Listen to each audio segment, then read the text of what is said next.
Dia 25 de dezembro, quinta-feira, eu estou no meu 6º dia de férias. E hoje eu quero conversar com você sobre como ser uma pessoa útil e produtiva, mas não da forma que você talvez esteja acostumado a ouvir por aí. Eu acredito muito que se a gente quiser conquistar alguma coisa na nossa vida, a gente precisa se transformar. A gente primeiro precisa ser, né? O ter, ele é consequência de quem nós somos. Então, eu quero trazer aqui um novo entendimento que eu tive hoje no meu devocional. Então, é uma produtividade, segundo a Bíblia, e eu tenho certeza que vai acrescentar muito, né? Se você tem me acompanhado, eu estou passando as minhas férias, eu trabalho como CLT, então eu tenho compartilhado. Só que hoje é um especial, né? Porque é Natal, então eu quero trazer esse entendimento que eu tive hoje. Eu quero ler aqui para vocês, para que a gente possa entender e já aplicar na nossa vida. Então, lendo aqui a partir do 5. Diante disso, esforcem-se ao máximo para corresponder às promessas. Aí, ele vem aqui com o passo número 1, né? Eu coloquei aqui como passo número 1. Acrescentem a fé à excelência moral, a excelência moral ao conhecimento, o conhecimento ao domínio próprio, o domínio próprio à perseverança, a perseverança à devoção a Deus é fraternidade e, por último, a fraternidade ao amor. Então, isso aqui, resumindo, são 7 passos para quê? Que é o que ele vai falar. O apóstolo Pedro ele vai falar para que você seja uma pessoa útil e produtiva. E não só e não é uma produtividade moderna que a gente escuta aí de produção, isso e aquilo. Não, mas é uma produtividade realmente de transformação, uma produtividade que muda quem você é. Por quê? Porque a finalidade dessa utilidade e produção é se aproximar de Deus. Quando a gente se aproxima de Deus, né, eu até comentei isso no vídeo passado, o Senhor ele vai nos confrontando e a partir do momento que a gente vai entendendo o que precisa ser melhorado, nós vamos sendo transformados nesse processo. Então, começando aqui com o passo número 1, que Pedro fala, acrescentem a fé à excelência. Quando a gente vai pegar, né, o original dessas palavras, e eu sou uma pessoa curiosa, né, eu gosto muito quando a Lúcia Helena Galvão, que é uma pessoa que eu gosto muito de acompanhar, ela fala sobre como realmente a gente perdeu o sentido original das palavras, e aí às vezes é por isso que a gente precisa ir pesquisar realmente qual que é o sentido daquela palavra. Se eu for pegar, por exemplo, aqui fé, a própria Bíblia, ela já diz. Então, fé é o quê? Fé não é otimismo e fé não é pensamento positivo, tá? Fé é a certeza das coisas que se esperam e a convicção das coisas que não se veem. Se eu fosse traduzir isso aqui, você precisa crer fielmente naquilo que Deus falou a você. Então, é uma crença, é uma fé, é uma convicção. Então, você crê naquilo que já foi falado para você. E excelência é o quê? Excelência, no original, é elevar-se, é colocar-se em um lugar superior. Então, é como se você fosse crescendo. Se eu fosse juntar essas duas coisas, fé e excelência, eu basicamente traduzi assim para minha vida. Eu acredito que como é um passo a passo, como é uma progressão, é você acreditar que você pode se tornar uma pessoa melhor. Então, quando ele diz assim, acrescente a fé à excelência, ou seja, tenha fé que você pode chegar nesse lugar de excelência. O primeiro passo, o primeiro caminho, se você quiser mudar, se você quiser transformar quem você é, se você quiser se tornar uma pessoa que vive o seu propósito e agrada a Deus, tenha fé que você pode se tornar essa pessoa, tenha fé que você pode se elevar, ficar mais perto de Deus, porque também é isso que Ele quer. Então, o segundo passo, né, e eu anotei aqui para ficar mais fácil, uma vez que você acrescentou a fé à excelência, ou seja, a excelência de quê? De se aproximar, de buscar, acrescente o que ele fala, a excelência ao conhecimento. O que é o conhecimento? O conhecimento é o saber. O conhecimento é o aprendizado, o conhecimento é o entendimento que você tem acerca de alguma coisa. Então, eu passei aqui por Provérbios e um capítulo me chamou a atenção, que foi o capítulo 2, e eu quero ler aqui para vocês. Porque o que é que ele fala? A gente está falando de conhecimento. E o que é que este livro ele fala? Eu estou procurando aqui, viu, gente? Provérbios capítulo 2, versículo 3, que diz assim: se você pedir por inteligência e gritar por entendimento, se buscar a sabedoria como quem busca a prata e procurar tesouros escondidos, então você entenderá o Senhor e terá o conhecimento de Deus.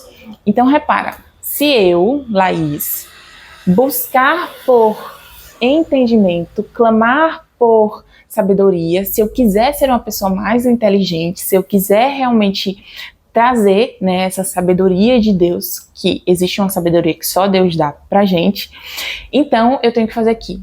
Tenho que fazer o quê? Buscar. Como? Como quem busca tesouros escondidos. Então, já dá para entender por aí que não é um processo fácil.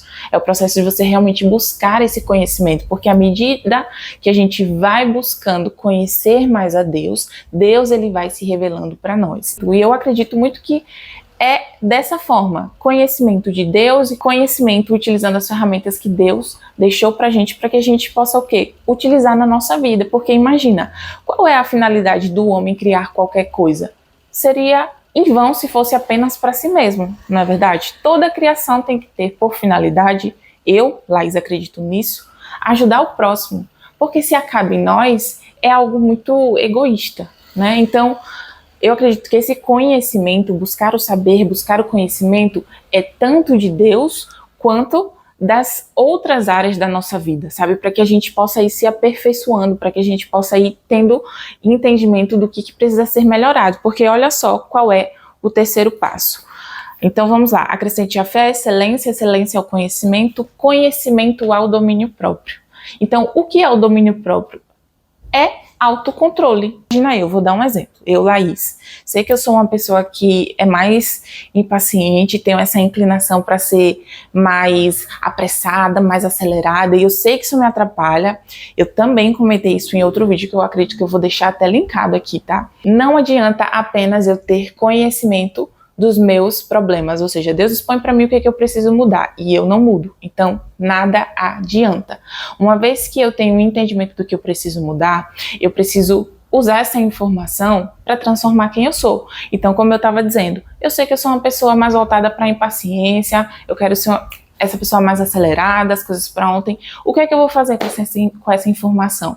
Eu preciso ter domínio sobre essa informação, ou seja, eu preciso ter domínio sobre a mim mesmo.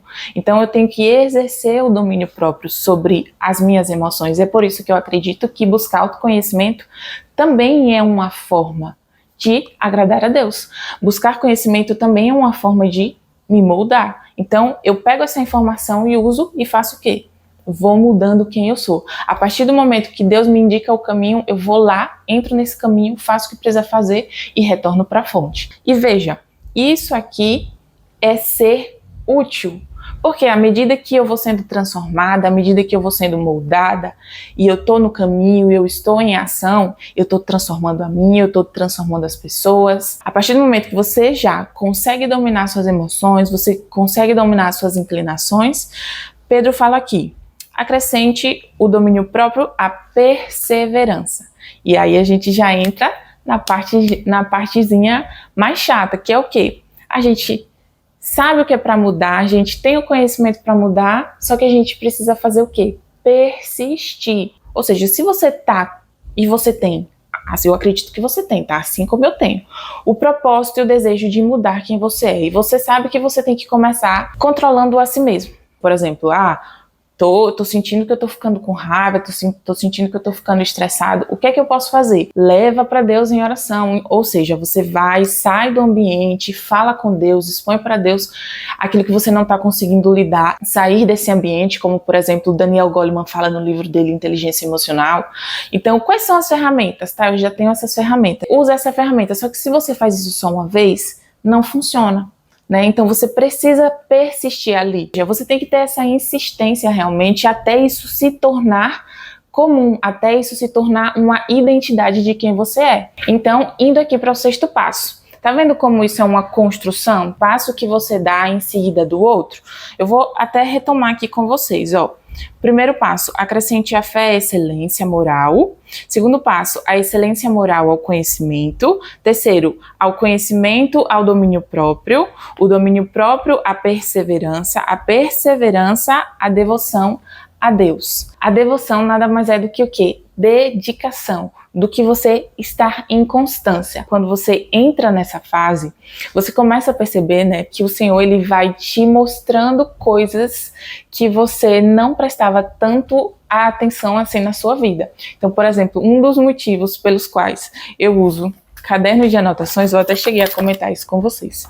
Um dos motivos pelos quais eu uso caderno de anotação é quando passa o tempo, quando passa 1 mês, 2, 3 meses, que você retorna ali e você começa a perceber que a forma como você agiu, a forma como você atuou, a forma como você pensou e lidou com aquela situação, por você estar num outro tempo, num outro humor, num outro temperamento, você olha aquela situação e diz, cara, eu acho que poderia ter agido diferente, eu acho que eu poderia ter lidado com essa situação diferente. E aí você começa a perceber que aquela Laís de 2, 3 meses atrás é diferente da Laís que é hoje, porque a sua visão e o seu pensamento, ele mudou acerca da mesma situação. Então, quando você está nesse nível de devoção, de constância com Deus, e Ele vai te mostrando as coisas por outro ângulo, coisas que antes você não estava preparada para ver, mas que agora você consegue enxergar, quando você está nesse nível de preciosismo, então você entra numa outra fase, você começa realmente a perceber que não é mais a mesma pessoa. Eu, particularmente, acredito muito que eu tô vivendo isso agora, né? Eu não me sinto a Laís de 1 ano atrás, 2 anos atrás, mas eu sei que existe muita coisa para ser mudada ainda.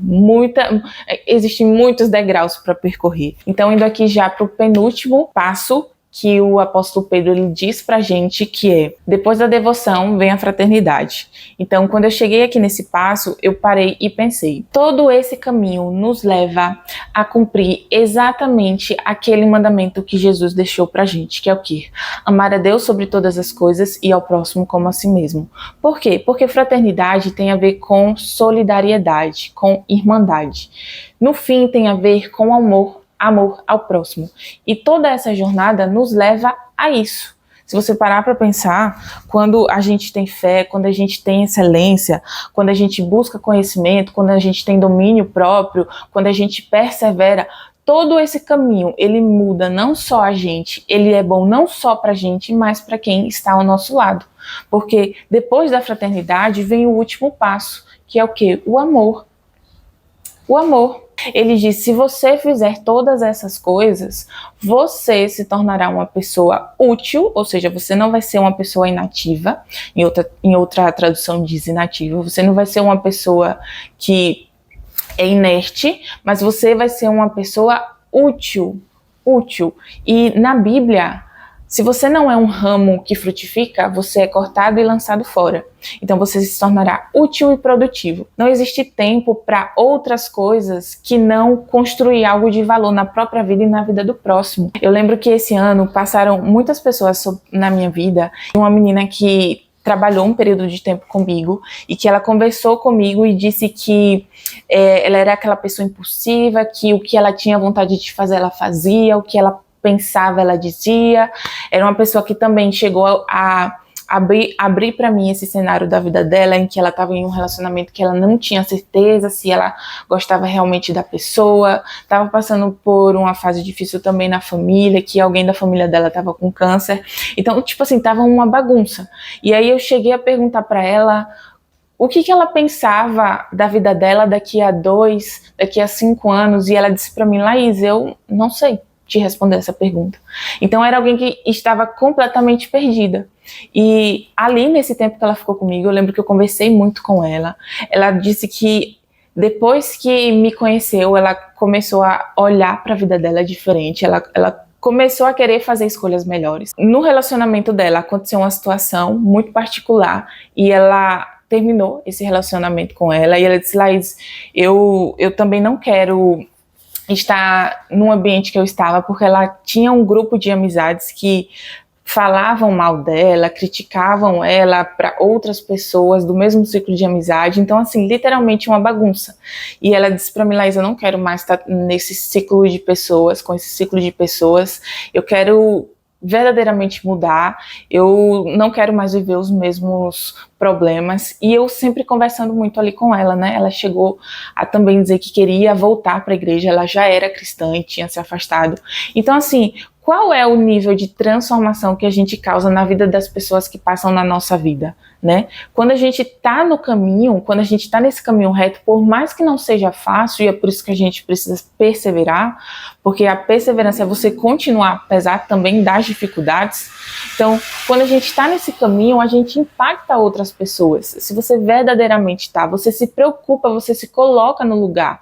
E é aí onde entra a compaixão realmente. E é você sentir a dor do outro. Por mais que você não vai pegar para cima, mas você vai pelo menos mostrar um caminho de luz. E foi isso que eu tentei fazer, né, enquanto eu estive ali com ela. No final das contas, esse caminho de transformação, de mudança, ele te leva a ser uma pessoa útil e produtiva, no sentido genuíno da palavra. Para mim, essa é a melhor forma de produção, é você ser, através da sua vida, você gerar valor na vida do outro. Uma vida onde as suas inclinações, ela é confrontada e você é transformado diariamente. Eu espero que você tenha gostado desse vídeo. Se fez sentido para você, deixa nos comentários e a gente se vê no próximo vídeo.